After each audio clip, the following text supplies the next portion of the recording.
जागृत होने लगेगी। जैसे आप ओम शांति जपो तो फिर प्राण का जो गुस्से वाले प्राण की रिधम है वो शांत होने लगेगी।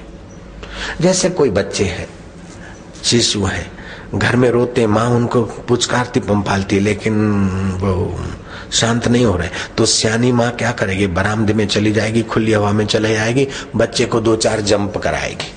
जंप कराने से बच्चे की जो दुखद प्राण रिधम है वो टूट जाएगी और बच्चा जल्दी शांत हो जाता है। ऐसा कई देवियों ने अनुभव किया होगा। तो आपका स्थूल शरीर और प्राणमय शरीर, उस पर मंत्र का प्रभाव पड़ता है।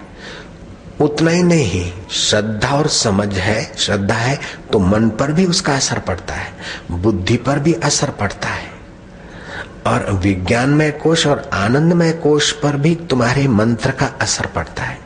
जैसे राग रगनियों से तानसेन बरसात करके दिखाता था, दीपक राग से तानसेन ने सबके शरीरों में और अपने शरीर में आग का एहसास किया।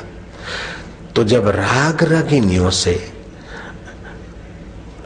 आपके तन पर और प्रकृति के बादलों पर, बरसात पर असर पड़ सकती है, तो भगवान मंत्र पर आपके 5 शरीर पर असर पड़ती है।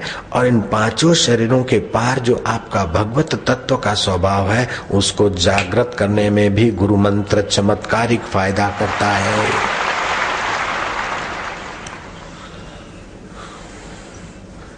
जैसे शिवरात्रि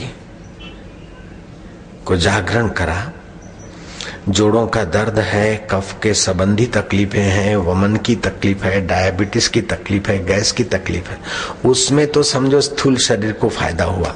लेकिन आप शिवरात्रि को गाय के घी का दिया जलाकर अगर 1.25 लाख मंत्र करते हैं तो स्थूल शरीर, सूक्ष्म शरीर, कारण शरीर, इन सब की क्षमताएं कुछ अंश में उभरती है और आपको सफलताएं मिलेगी।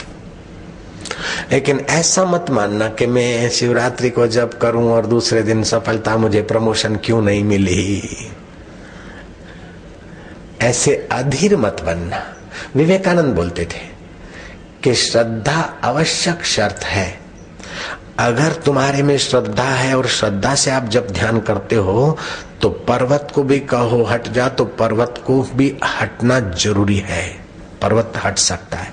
जैसे सुबह की कथा में आपने सुना, नामदेव में मंत्र जाप के साथ श्रद्धा प्रीति थी, गोता मार के कंकड़ निकाले और पारस, और उस पारस को छुआए तो सोना बन गया, और उनका वो पारस वाला शिष्य बन गया जिसका एक पारस नामदेव ने फेंक दिया। ये कथा सुबह सुनी थी।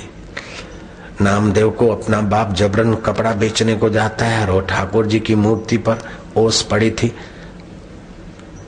ठाकुर जी को ठंड लगी, ऐसा समझकर नामदेव ने कपड़े उड़ा दे, पैसे लाओ पैसे लाओ भगवान पैसे लाओ। अच्छा भी नहीं तो अगले हफ्ते आऊंगा।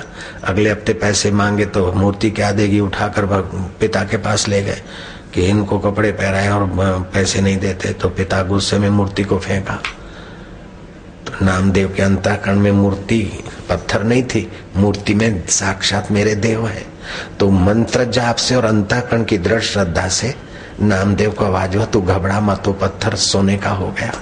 वो किसान भागता हुआ आया, ले गया, बोले मेरे खेत में से मूर्ति उठाई, सोने की हुई तो मैं इसका मालिक हूँ। नामदेव ने कहा तो तेरे भगवान को हमने कपड़े पहनाए, मेरे पिताजी को खुश कर दे, कपड़ों का पैसे दे दे। खेत वाले ने पैसे दे दिए और मूर्ति ले गया। हम ले गया घर तो देखा पत्थर की हो गई। उसने आकर वापस पटकी। आज भी नामदेव के मंदिर में भगवान की मूर्ति के पास वही वो खेत से लाया गया पत्थर आकृति पूर्व दिशा में निहित, और भक्त उसकी पूजा करते हैं। तो इस सृष्टि में कई हजारे नहीं लाखें करोड़े तत्व रहस्य छुपे हुए हैं, और आपके अंदर भी बहुत बहुत संभावनाएं छुपी हुई है।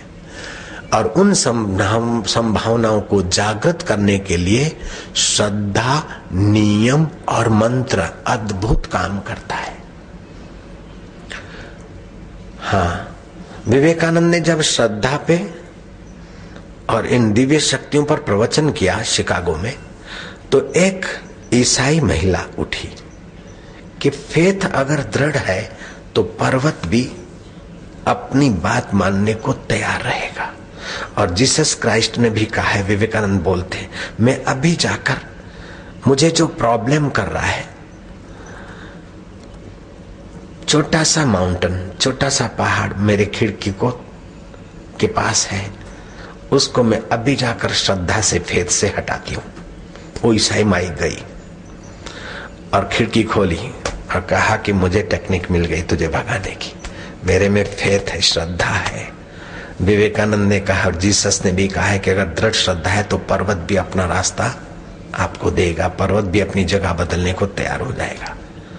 तो मुझे श्रद्धा है, अभी मैं तुझे यहां से हटाती हूँ। ईसाई बाई ने आंखें मूंद कर, जैसे आजकल के लोग श्रद्धा दिखाते, श्रद्धा से कहा, I say to you, go away. I say with faith, you go away. 3 बार ऐसा कहा और आंखें खोली और जोरों से हंसी।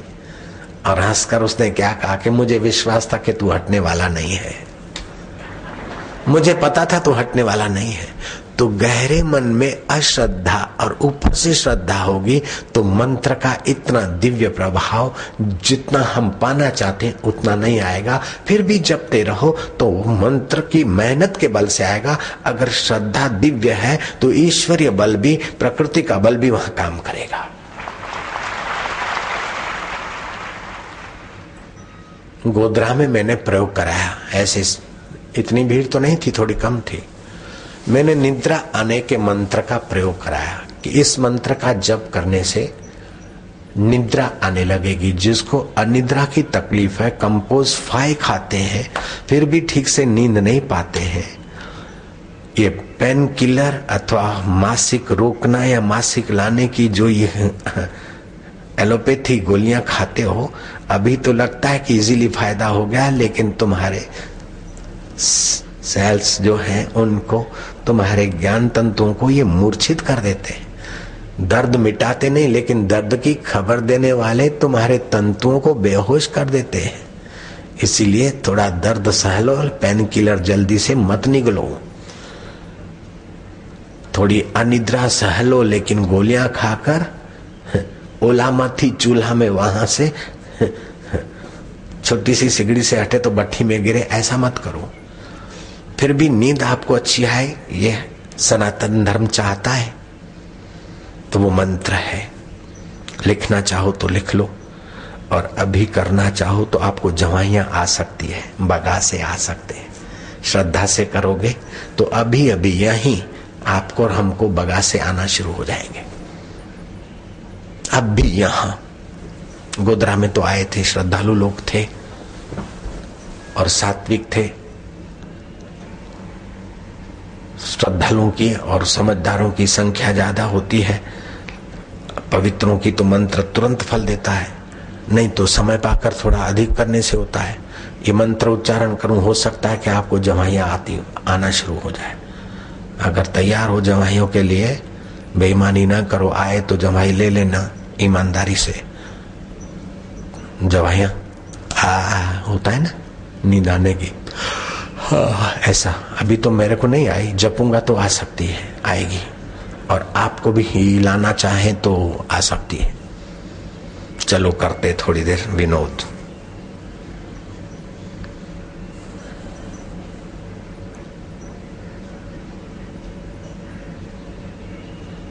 लेकिन ये मंत्र विनोद के लिए नहीं है, ऐसा मेरा अंतरात्मा बोलता है। ये मश्करी करने के लिए विद्या नहीं है। हम क्षमा चाहते हैं सर्वेश्वर से, परमेश्वर से।